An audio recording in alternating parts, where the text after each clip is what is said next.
Sydney City, what is going on out there? It is the worldwide show. It is the people show. We are in here. It's your boy Bravo. Mirrah's here alongside me. MK1 is on the decks. And right about now, we got a room full of special guests. Special guests, guys, in the building. We got Info from 1200 Techniques. What up, what up? We also got Candace Monique, Neo Soul Singer. Hello.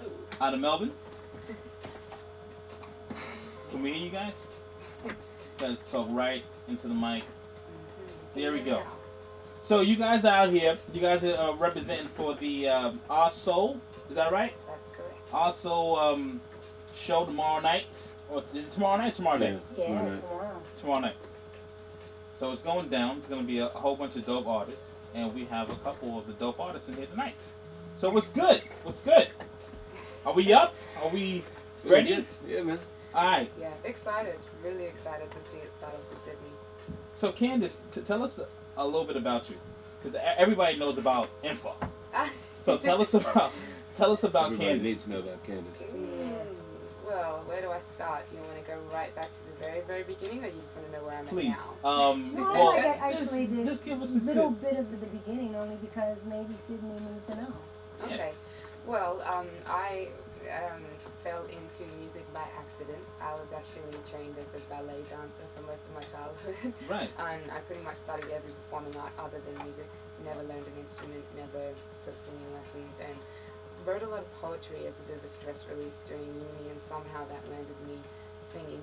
Wow. And within 3 months of me starting to sing, I somehow landed myself recording a demo CD produced by Professor Griff in Atlanta, Georgia. Wow. And I stayed there for a few months, and that just really opened my mind to what was possible for me in music. Getting to see Van Hunt play live with 30 people in the room, with India Ari in the audience, working with Jason Orr. Wow. Getting to, see a lot of up-and-coming bands that were there, getting to see open mic nights at Apache Cafe, just things like that just really blew my mind. And just when I got back to little old Adelaide, I went, I'm out of here. I love Adelaide, but I needed to be somewhere where live music could take me to another level. So I moved to Melbourne, which was the one place I knew where there was live music happening on a regular basis. And so I pulled together a band and started singing, what I thought was going to be neo soul, but I ended up playing with a bunch of guys that were really into old school soul and funk, so we landed somewhere right in the middle of that. Nice. And then I've also started collaborating with a lot of electro artists. I'm in another band called The Metals, which is a kind of a techno rock soul fusion thing. That was myself and a techno DJ, Digital Primate, and Wit and Spybait from Tar, kind of like these weird mishmash songs. And so that's kind of where I've come from with music. And my soul thing kind of went fairly well. We ended up getting signed to a label in the UK called Freestyle. And we put out an album that sold a few thousand copies across Europe. Nice.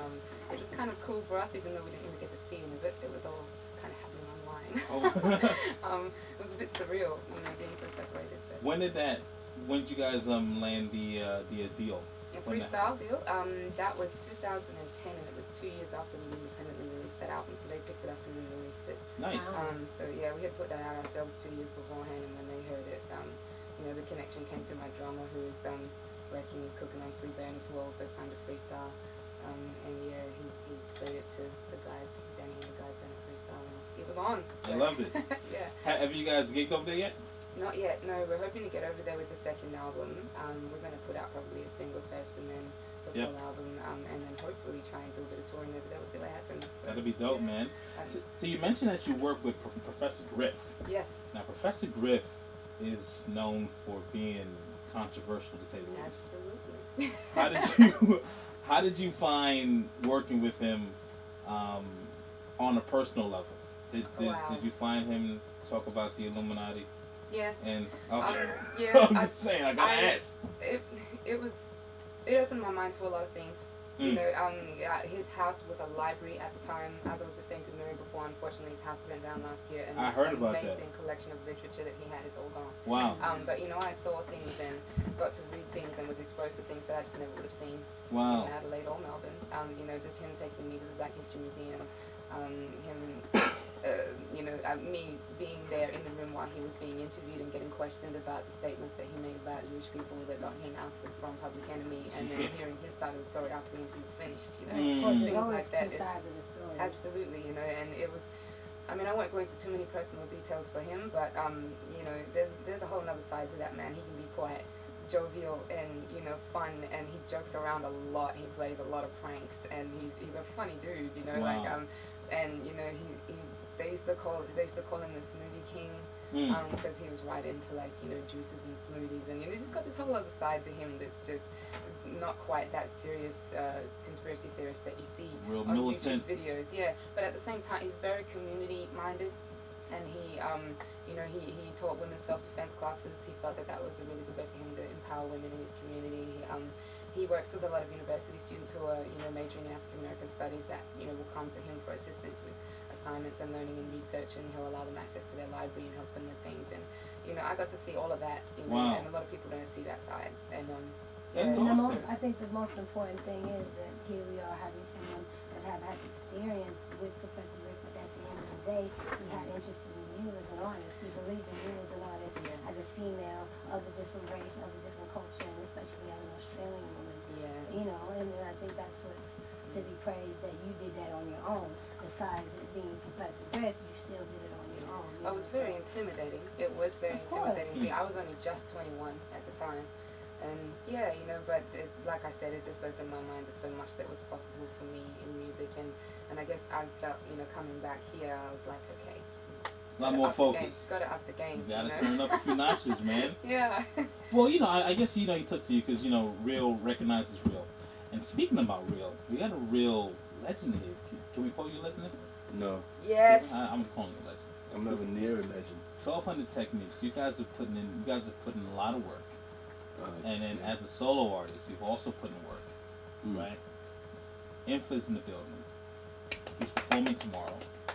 What's good, brother? How's everything? How's life? Everything's How's good. the world? The world is still, you know, spherical. It's good. Yeah. I like that. It's spherical. It's good. Everything's been alright. Life's been pretty strange for me, but it's nice to be back on this soil for a while. Can you elaborate on what's been strange about life? Just right now, the journey, the last few years. Chicks? No. No? No bitch. Oh yeah. Gotta ask the question. I'm just Come on. saying. It's what the people No, want to know. Not that. It's Okay. Enfa, he has no problem with 99 problems, but a chick ain't one, right? Okay, just making sure. Alright, so you've been quiet for a while. Yeah. What's up with that? I don't know. I went into a bit of a hibernation. I mean, I was prolifically writing. I've written about 5-6 albums in the last 4 years. They're just sitting on a hard drive. And Sometimes I think about throwing them in the bin, but I won't do that yet. do you ever find, like, because you get tired of listening to your own stuff, that it becomes old to you and you just want to just scrap Just it? tired of. I get tired of no one else hearing it. But that's, you know, also a choice to, you know. I don't know. Lots been going on. So I think I was in a subconscious sort of state of stopping things moving in a way. That's while I was doing certain stuff, and I kept writing, kept creating. And thankfully, you know, met some wonderful people like, you know, Sensible J. Smith and the Dutchman, Run for Your Life, and my boy Yoshiaki over in LA, and Sonny Kit, and just different people around the world that I've been working with, being creative with, and it's coming up to that time to start unleashing it all, and letting everybody hear. Why not? It has to go out. I mean, you know, who knows that it exists for you if you don't put it out? Yeah. You know? I mean, it hasn't always been creative and quietness. I mean, been playing some mad festivals in Europe and guesting with people and jumping up and down all over the place. And what's the European crowds like compared to the crowds over here? depends. Like, it's a lot more diverse. I mean, it's all the same. It's just more of everything. Okay. So, there's more techno, there's more hip hop, there's more house. What are the There's more groupies world like? music. You'd like them. Okay. I mean, can you like collab on that? What the people want to know. The people want to know. Let them fantasize. What the people want to know. I'm just saying. You don't have to like it. What the people want to know. They're less inhibited. Yeah? Yeah. Okay. A bit more aware of self. Is there going to be any videos that'll get leaked that we should know about? Not with my face in it. I said my face. It wasn't me. It wasn't me. Alright, yo. So, is it? You mentioned that you have been like working, or you have about like 5 or 6 albums in the stash. Is there anything that is going to be released